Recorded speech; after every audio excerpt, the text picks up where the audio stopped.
Hello আমার কচি কাঁচা বাচ্চা কাচ্চারা, কেমন আছো তোমরা?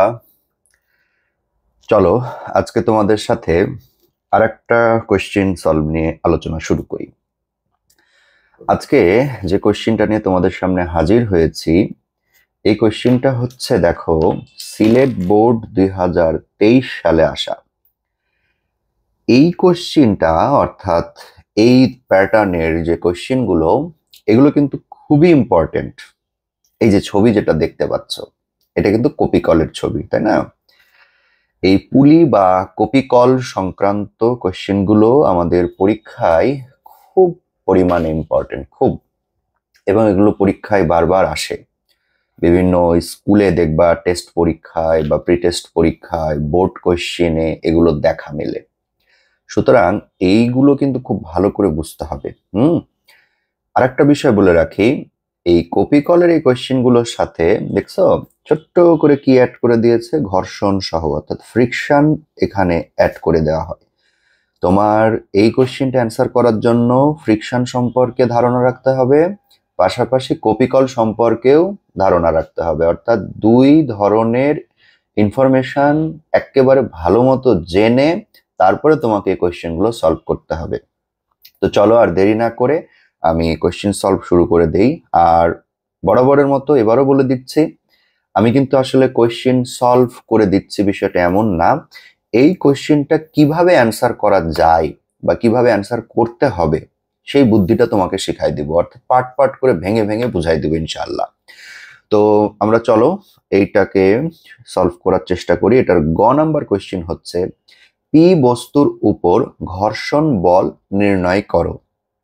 আসলে সত্য কথা বলতে এই কোশ্চেনটা যদিও 3 মার্কের জন্য, 3 মার্কের লেভেলের কোশ্চেন, কিন্তু বাস্তবিক অর্থে এটা না একটা এমসিকিউ প্যাটার্নের কোশ্চেন হয়ে গেছে। কারণ দেখো এখানে তেমন কঠিন কোনো মানে কিছুই না, এটা সিম্পলি বলেছে ফ্রিকশন ফোর্স বের করতে হবে, অর্থাৎ ঘর্ষণ বল বের করতে হবে।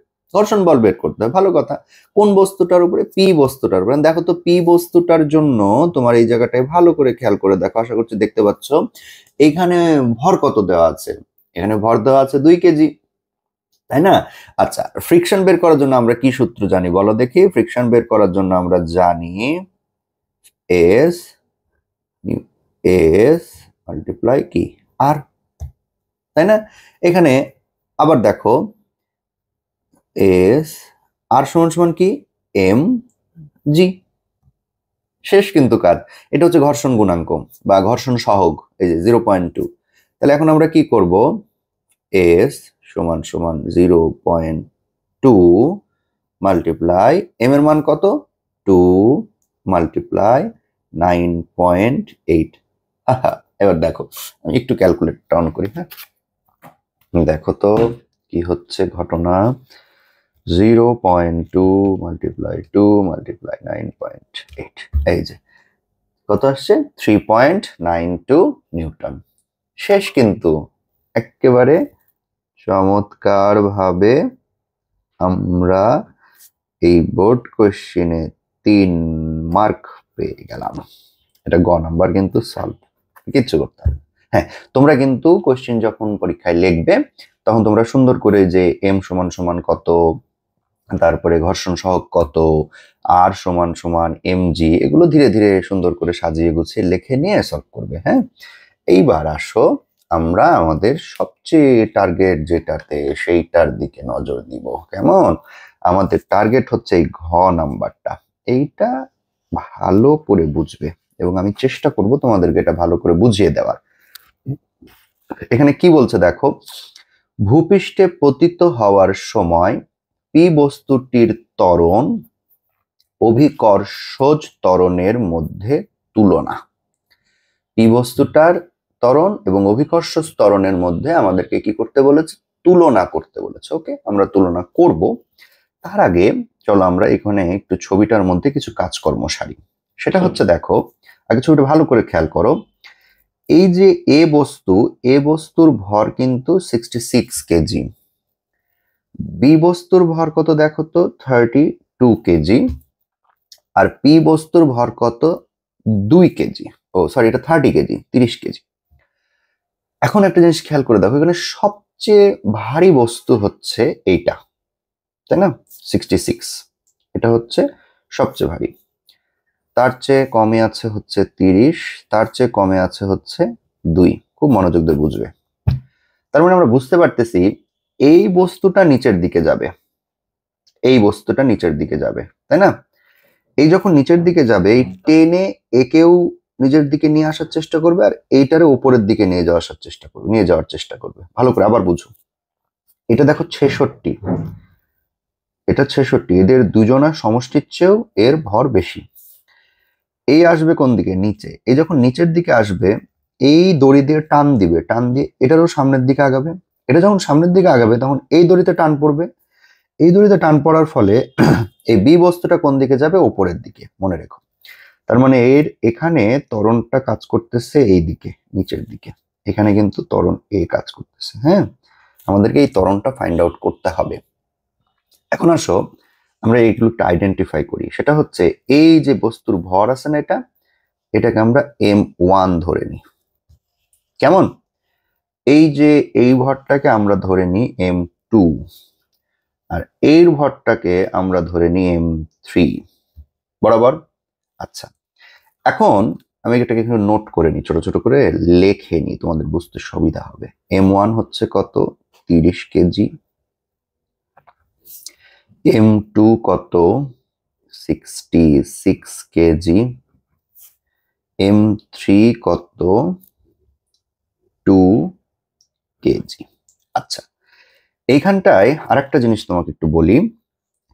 এই যে পি এবং এ, খেয়াল করে দেখো, এটা কিন্তু একটা সুতা দিয়ে বাঁধা, আর পি এবং বি এরা আবার একটা সুতা বা দড়ি দিয়ে বাঁধা আছে। ভালো করে, তার মানে বেসিক্যালি এখানে দুইটা দড়ি ব্যবহার করা হয়েছে। একটা ব্যবহার করা হয়েছে পি এবং এর মাঝে, একটা ব্যবহার করেছে পি এবং বি এর মাঝে। খেয়াল করে দেখো তো, এই যে m2 ভরের বস্তুটা, এই বস্তুটাকে পৃথিবী নিচের দিকে আকর্ষণ করছে, এটা তো আমরা জানি, তাই না? নিচের দিকে পৃথিবী এই বস্তুটাকে আকর্ষণ করছে। তাহলে পৃথিবী এই বস্তুটাকে নিচের দিকে যে বলে আকর্ষণ করছে সেটা কত বল? m2g। তাহলে এই বলে একে নিচের দিকে আকর্ষণ করতেছে। ভালো করে খেয়াল করে, m2g বলে নিচের দিকে কি করছে? আকর্ষণ করতেছে। এর ঠিক বিপরীত দিকে এইখানে একটা টান বল কাজ করবে, t2। দ্বিতীয় বস্তু, তাই t2। আবার ভালো করে খেয়াল করো কিন্তু, এই যে m1 ভরের বস্তুটাকেও পৃথিবী কোন দিকে আকর্ষণ করতেছে? নিচের দিকে আকর্ষণ করতেছে, m1g এই বলে। পাশাপাশি এই রশির উপরে এখানেও একটা টান বল কাজ করতেছে, সেটা হচ্ছে t1। এখন তুমি বলতে পারো, ভাইয়া t1 t2 কেন নিলেন? মনে রেখো, দড়ি যদি এই পুরোটার মধ্যে একটাই থাকতো তাহলে পুরোটার মধ্যে টান t হতো। যেহেতু দড়িটা দুই ভাগে ভাগ হয়ে গেছে, তাই একটা t1 একটা t2, বরাবর হিসাব। আচ্ছা, এইখানে আমরা আগে m1 আর m2 এর হিসাবটা রাখলাম, পি এর হিসাবটা একটু পরে দেখাচ্ছি। তাহলে চলো আমরা একটু সলভ করা শুরু করি।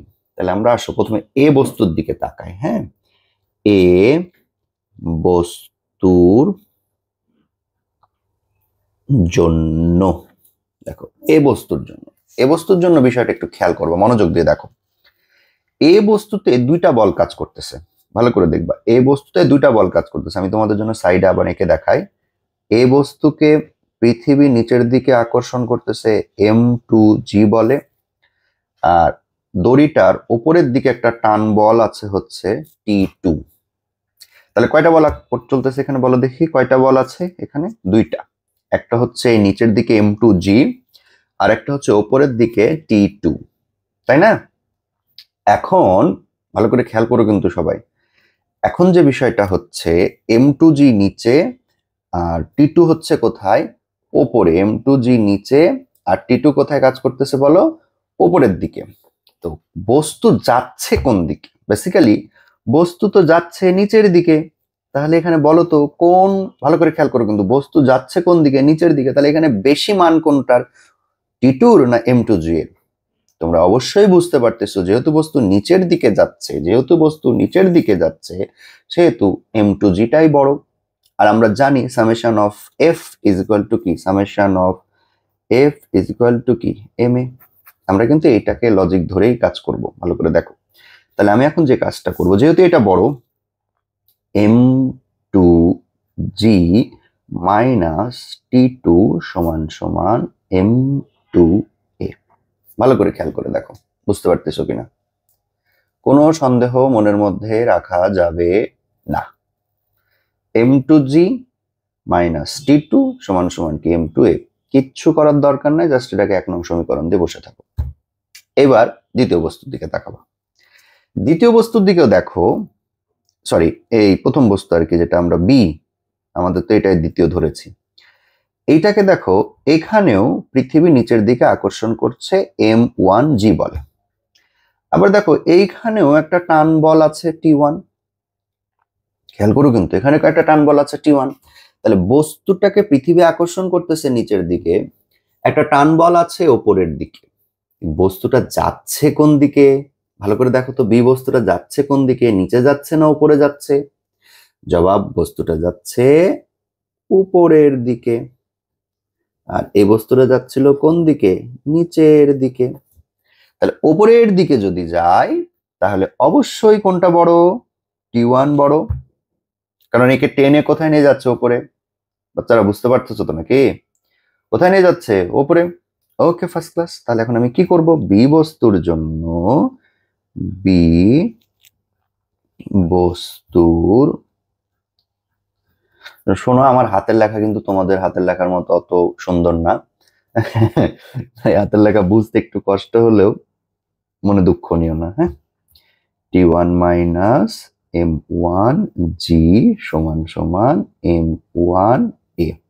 এই নাও দ্বিতীয় সমীকরণ দিয়ে দিলাম। এইবার আসো পি বস্তুর জন্য, পি বস্তুর জন্য।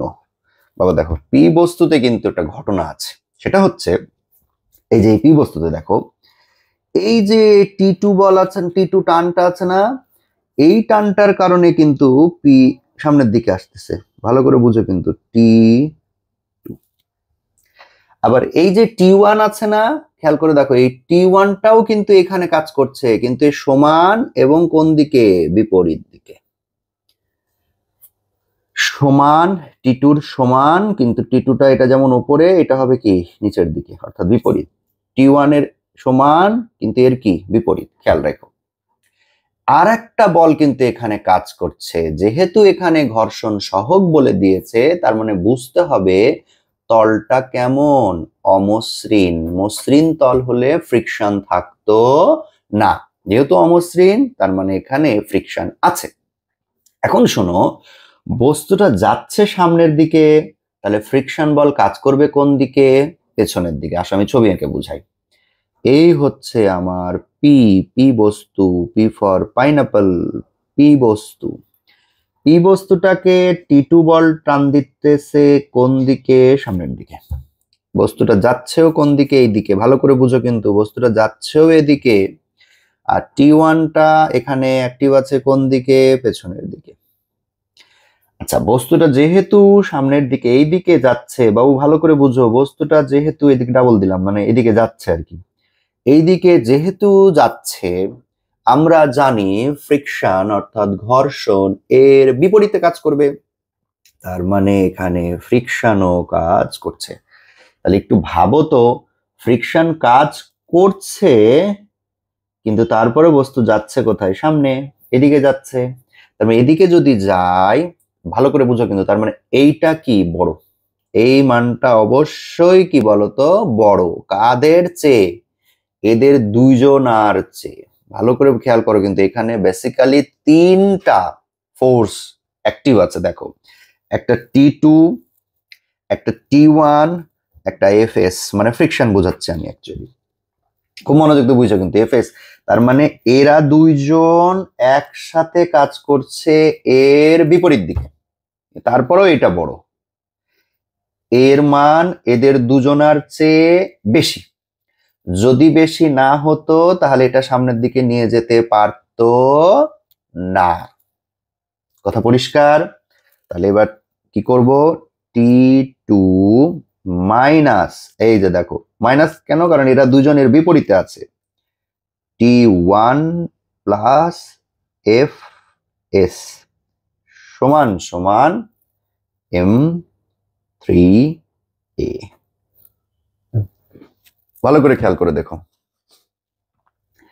এটা এর বিপরীতে, এটা এর বিপরীতে, তাহলে কি এই T2টার বিপরীতে কারা কাজ করছে? এটা দুইজন, তাহলে দুজন যেহেতু তাই দুজনকে একসাথে লিখেছি, কিচ্ছু করি না, দুজন যেহেতু তাই দুজনকে একসাথে লিখেছি, কোনো সমস্যা হবার কথা না। আরেকটা কথা বলি, আমি এখানে 3 নং সমীকরণ দিয়েছি, এটাকে আমি আরেকটা কাজ করতে পারি, সেটা হচ্ছে T2 minus T1 minus FS সমান সমান M3A দিয়ে এইটাকে 3 নং করা যেতে পারে, এটাকে না দিয়ে। তাহলে আমাদের জন্য না কাজটা অনেকটা ইজি হয়ে যাবে। আমরা এখন 1 2 3 এই 3টা সমীকরণকে যোগ করব। আবার অনেকে এইভাবে অঙ্কটা করতে পারে, এখানেই T2 সমান বের করে নেবে, এখানেই T1 সমান বের করে নেবে, দিয়ে এখানে মান বসাই দিবে, যার যেভাবে সুবিধা হয়। চলো এখন আমরা কি লিখব? 1 যোগ 2 1 যোগ 2 যোগ 3 করে পাই 1 যোগ 2 যোগ 3 করে পাই। এই তোমরা বুঝতে পারতেছো তো নাকি? আমি কিন্তু খুব ধীরে ধীরে পড়ানোর চেষ্টা করছি যেন সবাই পড়াটা বুঝতে পারে। হ্যাঁ, এই জায়গাটুকু কিন্তু আসলে এই জায়গাটুকু, এই কনসেপ্টটুকু বুঝতে হবে। হ্যাঁ, খেয়াল রেখো। আচ্ছা আসো তাহলে আমি এখন প্রথমে 1 নাম্বারটা লিখি। 1 নাম্বারে কি আছে বাবু? M2G minus T2। 2 এ কি আছে? যোগ T1 মাইনাস M1G। 3 এ কি আছে? এটা এই লাইনটা 3 ধরেছি, হ্যাঁ, plus T2 minus T1 minus FS সমান সমান শেষ। এবার এই যে এখানে 1 নং 2 নং 3 নং, তাহলে M2A যোগ M1A যোগ M3A। আচ্ছা আসো দেখি এখানে কিছু কাট্টাকাট্টি হয় কিনা। এই যে T2 প্লাস T2 মাইনাস ঘাচাং ফু, T1 প্লাস T1 মাইনাস ঘাচাং ফু, কেটে গেছে, রাইট? এইবার আসো দেখি আর কি কি আছে। M2GL minus M1G minus FS সমান সমান, এখানে কমন নিয়ে নাও এ কমন নিলে কি হবে? M1 যোগ M2 যোগ M3, M1 যোগ M2 যোগ কি M3, সবগুলোই যোগ করে নিছি কমন দিয়ে, তাই না? আচ্ছা এবার দেখো তো এখানে জি কমন নেওয়া যায় কিনা। আচ্ছা আমি এটাকে একটু এপাশে নিয়ে আসি, এটাকে এপাশে নিয়ে যাই।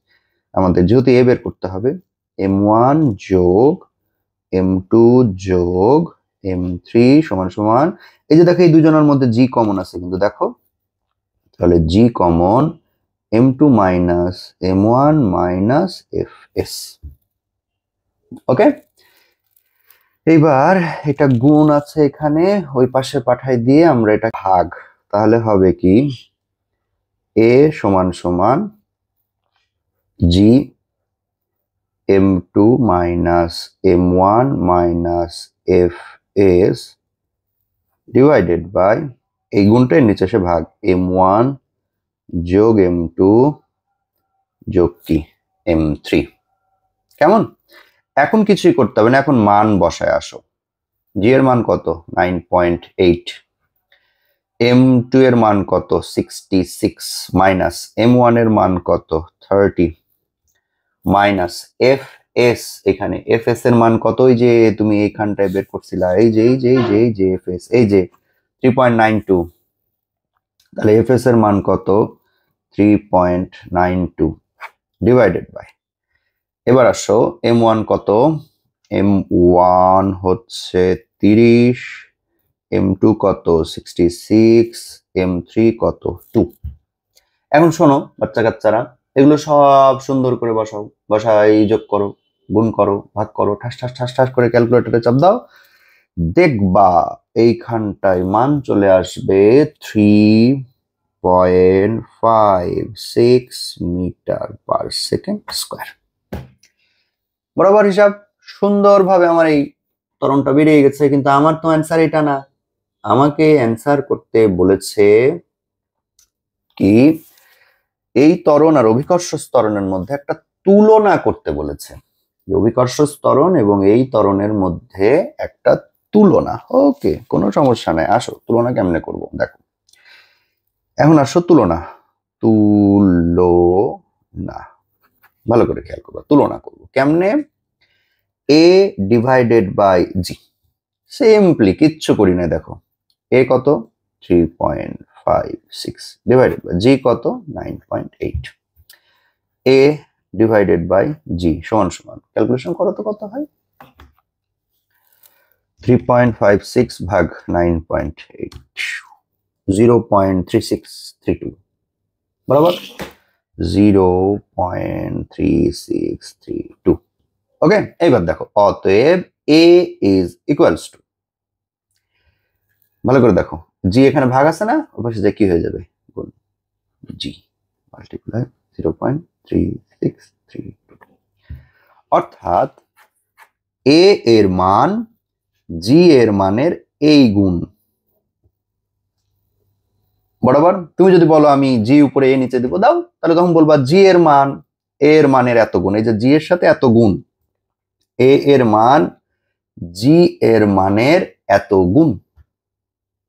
পি বস্তুর ত্বরণ জি এর ত্বরণের এত গুণ বরাবর। আবার তুমি উল্টাই করলে তখন বলতা জি এর মান এ এর মানের এত গুণ, তুমি যদি উল্টাই করতা। আশা করছি এটা বুঝতে কারো কোনো আর সমস্যা নেই। তো ভাই বোনেরা, বাচ্চা কাচ্চারা, আমাদের সিলেট বোর্ড 2023-এর এই কোশ্চেনটা সলভ হয়ে গেল। আমাকে একটু কমেন্টে জানিও তোমরা আমার এভাবে নেওয়া ক্লাস বুঝতে পারতেছো কিনা, বা এই ধরনের কোশ্চেন সলভের ক্লাস আরো দরকার কিনা। তোমরা জানালে আমি তখন সেভাবে আরো ক্লাস আপলোড করার চেষ্টা করব। তো সবাই ভালো থেকো, সুস্থ থেকো, আল্লাহ হাফেজ।